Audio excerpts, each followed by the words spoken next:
Hello, I'm Jenny Fern and welcome to my library. I'm a chaotic neutral mechanical engineer who's really into permaculture and wants to talk about books.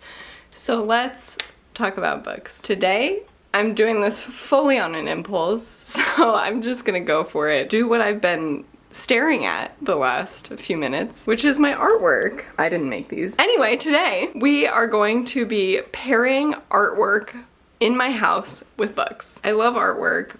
I love looking at art. Went to a gallery today actually and saw some really cool stuff. The first painting we have is this.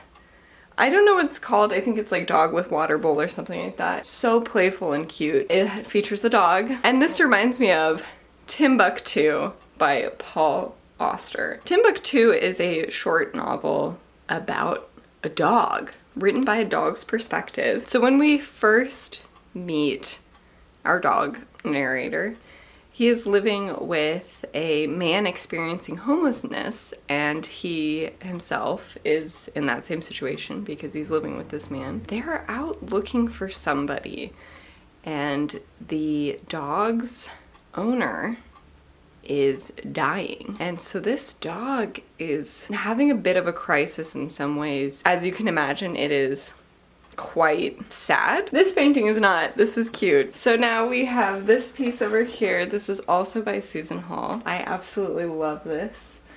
And it features some poppies and a tiny white cat. So this is what the painting looks like. And this painting reminds me of Through the Looking Glass by Lewis Carroll. I know that with poppies there's a bit of a Wizard of Oz thing, but for me the sense of scale happening here and the playfulness, just how small the cat is compared to the poppies, how playful that is, really reminds me of Through the Looking Glass. This does have the chapter, The Garden of Live Flowers. Over in this corner we have this piece of artwork, which is from an antique store, and it is very clearly a piece of children's artwork. It is a little acorn boy. So let me show you in more detail. This is what he looks like. He's got crayon eyes, crayon mouth, crayon nose, and then construction paper. I love the energy of this thing. Is so peaked me. This evokes a very specific book, and that book is Miss Hickory by Carolyn Sherwin Bailey. This is a children's book that is quite old, 1946. This artwork, as we can tell, was from a child from many, many years ago as well. This has a lot of nature themes. This is a little acorn boy. Our main character in this book is a woman made out of a hickory on a stick. We follow her through the seasons as she is off fending for herself, pretty much. Quite a strange story, but I feel like this is also quite a strange piece of artwork. I just want you to observe the way that big owl is sleeping right now. Every time he lays down gut first with his legs straight out. So in this corner we have 3 pieces of artwork, but I'm gonna recommend 2 books. Starting in the middle, we have a fall scene, very pastoral. We got this from a thrift store. It is needlepoint, and it just has good vibes to fit this beautiful fall scene. The Halloween Tree by Ray Bradbury. It's the most fall Halloween book I think I've ever read. It follows a group of children who are going trick-or-treating, and it goes through several of the kind of origins of Halloween and the history. I just so enjoyed the exploration of Halloween and the idea of death and rebirth and fall. It's just such a magical little book. This scene back here is so nostalgic and timeless. I don't know, so I feel like it fits. For these 2 pieces here, these are prints. They are called Jackie Boy and Boobsy Girl. I think we can admit to ourselves that they are some creepy little children, so let's look at them a little more closely. Here's Boobsy Girl. She's so cute. in a certain way. I love the cat that she has. And here's Jackie Boy over here. He's got a little dog. So to go with these creepy children, I also have some creepy children in The Secret Garden. I don't know how all of you have interpreted and read The Secret Garden, but we've got some spooky little kids in here. This is about I think it's a very sickly boy and this girl, I think she's an orphan, and she lives in this estate with this very sickly boy. There is a secret garden, and I just feel like they fit the vibe. I feel like the vibe is matched. This is one of our prized pieces, and it's just gorgeous. But what is this? What does this evoke? This is Solaris by Stanislaw Lem. When psychologist Chris Kelvin arrives at the planet Solaris to study the ocean that covers its surface, he finds himself confronting a painful memory embodied in the physical likeness of a past lover. Kelvin learns that he is not alone in this, and that other crews examining the planet are plagued with their own repressed and newly real memories. Could it be, as Solaris scientists speculate, that the ocean may be a massive neural center creating these memories? For a reason no one can identify. So this is a piece of classic science fiction, just gazing into the forms and the shapes and the colors and having that introspection, kind of looking like a vase with flowers, but not being a vase with flowers, and not really knowing what the shape is and everything. It just gets me into that mind of being a scientist observing this ocean on Solaris. So myself and this next piece cannot be in the frame at the same time, so you're gonna see me and then you're gonna see it. This isn't exactly an art piece.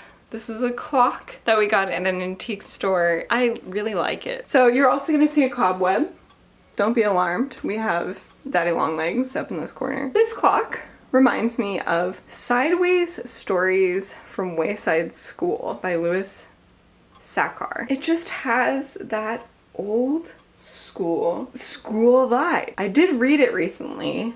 I read it maybe a year or two ago in October. I had gotten it to put in my little free library, but I thought I'd read it first. I gave it a read, and it just wasn't really for me, but it's got a bunch of goofy little stories in it. It's written by a man who worked at a school. Love the background of that, and I think it's very sweet. So I know the glare on this is atrocious right now, but this is a painting with a bunch of piggies on it. I love this so much. This is one of the first pieces of art that we bought for ourselves. We got this at an antique store, and it maybe was overpriced because although the frame is beautiful and the mat is beautiful, the very top edge of this is a piece of tape. I don't know what the value of this is, but I remember when we got it, we didn't have very much money at all, and it felt like a big deal. Again, one of our prized possessions. So here I think you can see the piggies a little bit better. They're at a trough, and there's so many of them. I love all of their facial expressions. I love looking at them. So the book I have for this is Charlotte's Web by E.B. White, which features a pig on a farm as one of our main protagonists. Seeing a bunch of pigs eating their food. You gotta think about a story about a pig on a farm. It's either this or Animal Farm, right? I actually don't have a copy of Animal Farm. I love Charlotte's Web so much. Just talking about this book has made me cry. It just gets me. We're now in my bedroom, so it's a little weird. Sorry I'm so far away. Here we have two pieces that are in my bedroom. This is by the artist Beth Failer. For today, I'm gonna say that this is Calling for Across the River and Into the Trees by Ernest Hemingway. The mocha pot for me is really screaming Italy. This orange is really giving to me a memory of eating these clementines while I lived in it. I lived in Italy for about 6 months, and I was out on the balcony eating these clementines. This really reminds me of Across the River and Into the Trees because this book is set in Venice. It's about this older man having a romantic fling with a young woman, and he is having a bit of a reckoning or a bit of therapy, really, around his World War I memories. It was written kind of because Hemingway spent several months in Italy. Over on this side, we have just a gorgeous scene. This is a stained glass piece, and it features a quail and a California poppy and some grapes, evocative of the region that this book is set. This is a non-fiction book. This is Enough for All. This is Pebble. She hides out in here a lot. She's a little antisocial. This book is Enough for All, Foods of My Dry Creek, Pomo, and Bodega Miwok People by Kathleen Rose Smith.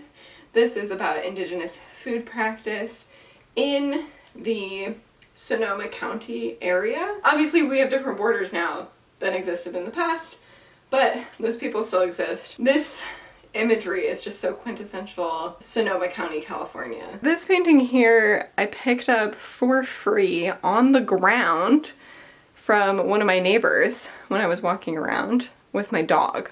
It was actually a windy day too, so it was kind of precarious grabbing this and walking my dog back home, but it was well worth it because this is huge and it's just some of the most relaxing scenery. So what book might I pair this with?